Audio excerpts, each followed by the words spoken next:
In Elden Ring Nightreign, the flock takes priority above all. The flock is the self, while the self no longer exists.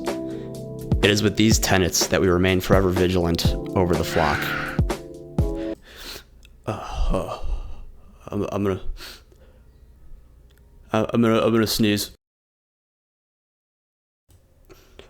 Hold on. I just want to say something at the start of this video that you will hear me talk about relics for the Guardian later on, but I just want everyone to know that, frankly, I don't really find discussing relics in Nightreign to be productive, really, because they're absolute luck of the draw, you know, with a few exceptions that are set effects-wise that you buy from the Small Jar Bazaar and the Collector Signboard, and remembrances, obviously.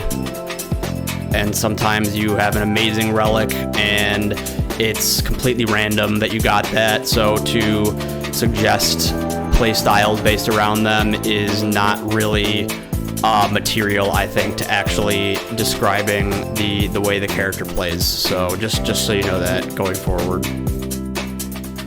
Also, side note, there's an official Elden Ring companion guide that doesn't come out until September 2025. And as of this recording, it's July.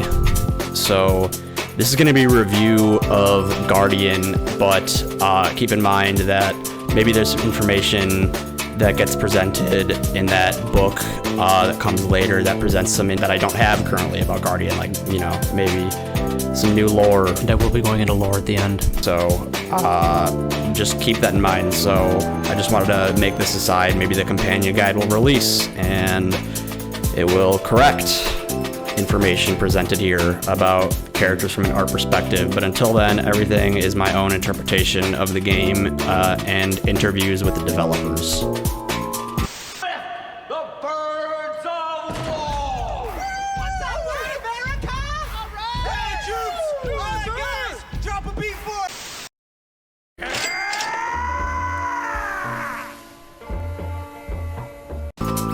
it! Anyway, Guardian has a reputation amongst fans as an unimpressive Nightfarer, though this is far from the truth. Guardian is emblematic of my favorite aspect of Nightreign, which is the colossal variation in playstyles the game enables. Probably the most respect to any defensive-based character I've seen given in a long while in a video game. The tank! The tank! The tank! Guardian is a defender by nature. In his lore, he was part of a group of what was called the Knights of the Pinion Folk, a group of avian. And if you don't know what that means, you're probably a Zoomer. Defenders of his people, and lived passionately doing this as a life calling. After a catastrophe where his entire flock of warriors is cursed, the Guardian vows to never protect his head in combat because his helm was an emblem of his warrior order of the Knights of the Pinion Folk. Progressing his remembrance all the way to the end will unveil aspects of the Guardian's past to be used as relics to power him up in combat. The Stone Stake, the Witch's Brooch, the Cracked Witch's Brooch in the 3rd volume. The Stone Stake empowers the Guardian with additional strength, allowing him to draw up a longer gust of wind to blow away his enemies. The 3rd volume recalls memories of the Guardian's tragic past, empowering his halberd swings with more force, drawing up wind. And the Witch's Brooch strengthens the Guardian's resolve, empowering his team and his own resolve.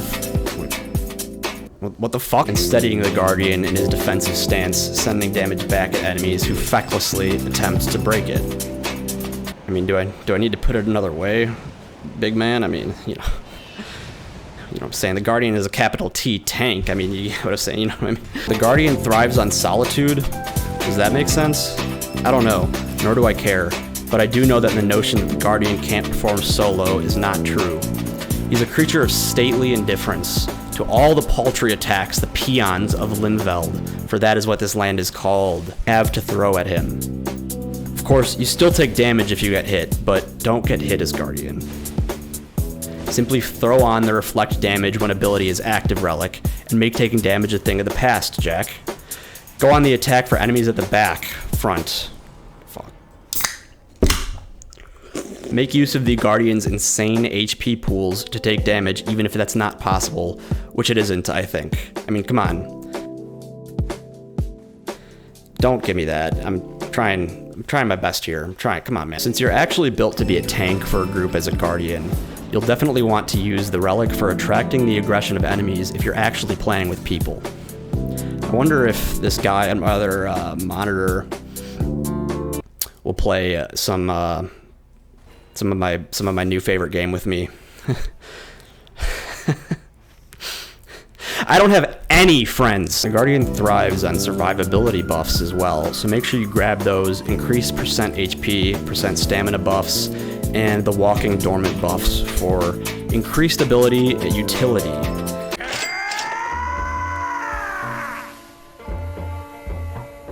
And shield upgrades to make your blocking cheddar. I mean better. Shit, what am I doing? Guardian's very strong with the walking buffs. You can literally tank things to death with the Wraiths while walking, Frenzied Flame while walking, and Deluge of Star Rain while walking. You know, this kind of reminds me of that one actor. Was in the movie At Close Range, closely tied to Metal Gear. Long and storied acting career. Kiefer Sutherland. Is that funny? Do you guys like me? Unfortunately, as it is always RNG dependent to get these, you are strongly at the mercy of the game to deliver them to you. This is easily the Guardian's biggest weakness, even though it's not actually that big of one. As long as you provide yourself with stronger and stronger defense as the expedition proceeds, you will be okay. Try to upgrade your shield as early as possible. Finding a new one through boss fights or using smithing stones to upgrade your starting shield will definitely do the trick for this. Your starting shield at +2 will give you a significant enough guard boost to take on any Night Lord.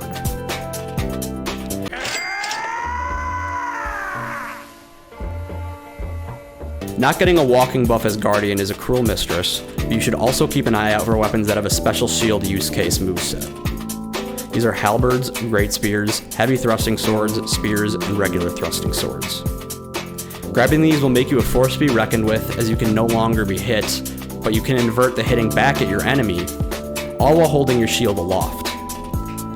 Are these attempts at poetry placating you, my dear viewer? Are you perhaps inclined to even like the video, perhaps even comment, or most of all, subscribe, perhaps some combination of the three? Oh, don't mind me. Don't worry. Don't you worry here. Pretty little head. I'll just awkwardly wait right here for you to answer only yes.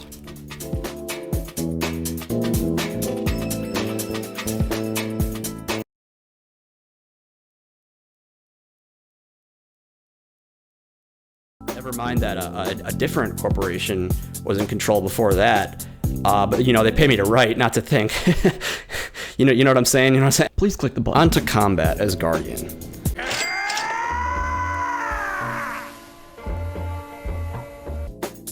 Steel Guard is your best friend in combat as Guardian. That's the Guardian's passive, Steel Guard. You'll eat stamina while remaining in this stance, but it makes up for it by reducing the stamina attacks taken on your bar by some factor of 10 or something ridiculous like that. You can also quick step while in this to reposition yourself to get a guard counter. I think the best way to use this is to consider where a hitbox is and move yourself to meet it, enabling the reflection of the attack and giving yourself a position for a guard counter. Remember, you are a knight. You'd give Brienne of Tarth a run for her money. In fact, you can tank this because you can take it. You can take that damage because you can take it. You are Bird. My least favorite boss to fight as Guardian are the Nox Dragonkin soldiers because I find it difficult to consistently land the guard counter on them. Really annoying. If you can bait their left-handed lunge towards you, you can guard counter, reapply your steel guard, and guard counter again on their follow-up attack. But honestly, I can't find a way to consistently land guard counters otherwise on this fucker. I mean, I fucking hate this guy. My favorite bosses to fight are any roughly humanoid ones. It feels great to be a tiny level 2 Guardian and watching Godskin Apostles scrabble at your feet. Guard counter them and let them know they're ants beneath your boot. that the chief export to them is total frozen solid indifference. Oh, there goes my cute kitty! We haven't talked about the visual design of Guardian yet.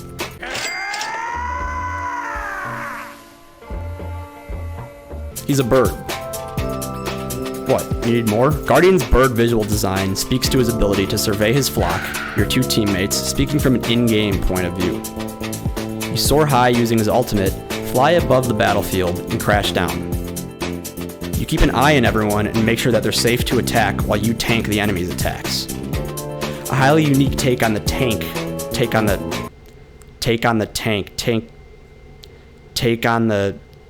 Man, I really need to learn to read and write scripts. Archetype. Not an animal that is known to be a hulking, food chain topping damage sponge nature actually provides in real life, like a bear, but rather a keen-eyed and stern creature with the rest of his flock in mind. From Software can always be counted to deliver these resonant deconstructions with their visuals and design, delivering that ineffable feeling that all the most compelling From Software characters demonstrate. The Guardian's flock is a core aspect of his character. Nearly everything the Guardian says or does is in terms of his flock and his place amongst it. The flock to the Guardian is simply his understanding of a group of comrades, not necessarily a group of birds, though that also applies. There are two key flocks to the Guardian's story. The Guardian's first flock is his original, the one that he loses tragically to a curse and is the sole survivor of. This is the Knights of the Pinion Folk, an order of knights tasked with the defense of the Guardian's people, the Pinion Folk. What, I mean, don't look at me. I mean, hey man, I'm just reading what's right here. The second flock is the Nightfarers the Guardian meets when the Nightfarers gather to defeat the Night Lord. At some point in the Guardian's past, he's fighting in a battle with his fellow knights when a cursed sword is used to drop his flock out of the sky, eliminating them all sans the Guardian, who survives due to some unknown means. Likely racked with survivor's guilt, the Guardian vows to never wear his Knights of the Pinion Folk symbolic helmet or any helmet at all again. Soon, the night takes over and the Guardian is called as a Nightfarer to the Round Table Hold. At one point, emotionally, the Guardian swats away the Raider's somewhat thoughtless attempt at jokingly placing his own helm onto the Guardian's head. Lonely and hurt, the Guardian keeps a reserved presence at the Round Table Hold till he and the Recluse strike up a friendship at the Recluse's unsolicited assistance she gives to the Guardian. The Guardian immediately latches onto the Recluse and christens himself her student. This action speaks to the Guardian's deep-seated self-esteem issues, this being the most fractured aspect of the Guardian's psyche as a result of his guilt over his sole survivorship of his flock. The Recluse only offers help a single time and the Guardian is already shining her shoes without asking. The Recluse and Guardian do end up striking up an unlikely friendship molded by their shared guilt over their pasts. Also, in the edit, it just occurred to me that I'm about to spoil the Guardian's remembrance quest in its entirety, so if you want to avoid that, skip to this time code right here. No. Thanks. The guilt of the Recluse, though, has a direct bearing on the Guardian's past, as it's revealed that the Recluse created and cursed the item used to exterminate the Guardian's flock, and is responsible for his trauma, both physical and mental. Halberd in hand, the Recluse offers her life to the Guardian as recompense, but the Guardian spares her. He won't lose a second flock, and leaves the Recluse in silence, making his move to face down the Knight. Here's some promotional art of the Guardian guarding a downed Recluse. I really like this.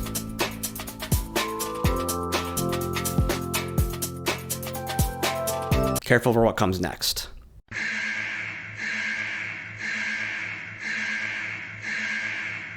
The developers give us 5 additional skins for the Guardian: his Night, Dawn, Remembrance, Solaire, and Alva the Wayfarer armor. I love all of these, but I want to take a special look at the latter 3. The Guardian's Remembrance skin is the Guardian completing his Knight of the Pinion Folk armor by once again donning his helmet. The main takeaway here is he has found new resolve and strength with the help of his new flock and no longer runs from his past. He has found some degree of self-acceptance by once again donning the symbol of his previous flock. Solaire and Alva the Wayfarer speak to an interesting subject. The Guardian shares a connection with these characters from past Souls games in the developers' minds. Otherwise, why would there be skins for the character? A surface level one is that all three are knights. But digging deeper, there's some real treasure to be found. Like, get it? You know, like digging for treasure. Like, that's where you find treasure. You know, find treasure when you dig. I mean, you get it. We can find a connection through the optimism both the Guardian and Solaire demonstrate. Though neither starts their journey grossly incandescent, they both want to find a place of belonging, so to speak. Solaire wants to find his own son, while the Guardian is interested in his own flock. Their unbridled optimism warms those around them and turns cold individuals into their close friends. The second Dark Souls reference is the second skin unlocked for Guardian upon defeating the Night Lord, which is his Alva the Wayfarer skin. This is where you turn around if you have a pathological fear of Dark Souls 2. Which I know some of you do, so give you a second.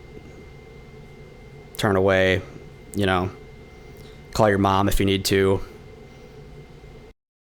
You know, clean up your pissed up pants. Whatever you got to do, you know, to keep yourself regular. Alva the Wayfarer was a knight from a faraway land who had a peculiar relationship with a witch. Alva the Wayfarer was initially a target for the witch, but ultimately wins her over and earns a close ally in her. Sounds familiar to me. The Guardian and Recluse are playable reboots of Alva and Zully. That's a great lore summary, but what can we learn from this? The Guardian is a playable Solaire, which is kind of crazy. We get to take the role of the character winning others over with our cheery outlook, despite a world that demands your defeat like everything else. To me, this warms my heart, because it's nice to see that despite the directorship changing hands once again for Nightreign, the beauty in their storytelling about the human condition remains intact. And again, tying this into the theme of the character, the Guardian is literally guarding and uplifting his companions emotionally because of his video game mechanics. It's hard for me to write these parts that deal directly with the spirit of perseverance in the face of odds, without admitting that I see an ideal version of myself in characters like the Guardian. All I can do is be glad FromSoft retains what makes them special, even in a game that at first seemed to be inherently built on a gimmick.